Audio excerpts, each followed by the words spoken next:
আমি আবার ফিরব। তোমাকে চাই, তোমাকে চাই।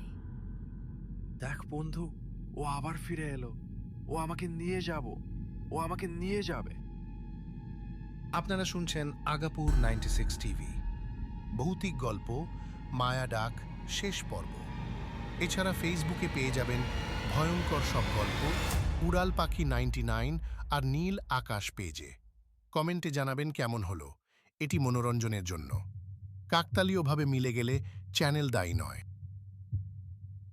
দিন আর রাত এখন আর আলাদা করা যায় না। ইউনুস, শাহিন আর আলিম তিনজনই বদলে গেছে।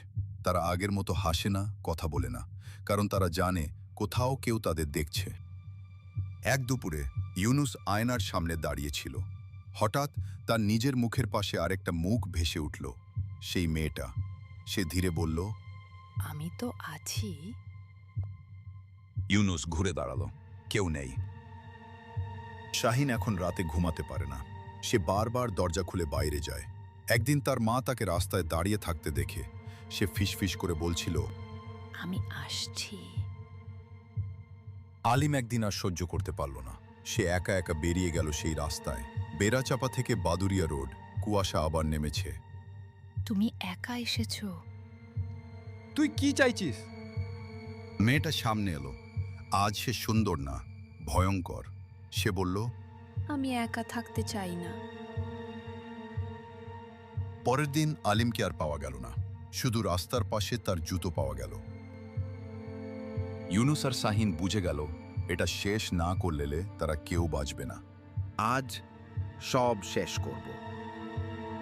রাত 12টা। তারা আবার সেই রাস্তায়। এইবার তারা ভয় পায় না, কারণ হারানোর মতো কিছু নেই। মেয়েটা আবার এলো। সে হাসছে।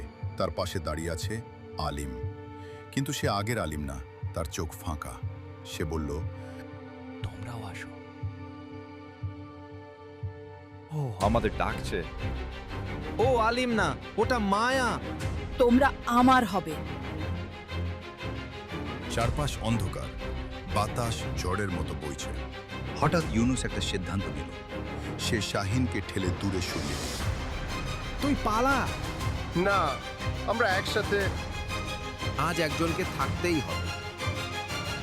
ইউনুস মেয়েটার দিকে এগিয়ে গেল। সে বলল, তুই একা না, আমি আছি। মেয়েটা থেমে গেল। তার চোখে জল এলো। কিন্তু পরের মুহূর্তেই সব অন্ধকার। শাহিনকে রাস্তার পাশে অচেতন অবস্থায় পাওয়া গেল। ইউনুস নেই, আলিম নেই, শুধু কুয়াশা। আজও বেড়াচাপা থেকে বাদুরিয়া রোডে রাত হলে শোনা যায় 3টা কণ্ঠ, একটা মেয়েলি আর 2টা ছেলেদের। এই শুনছো?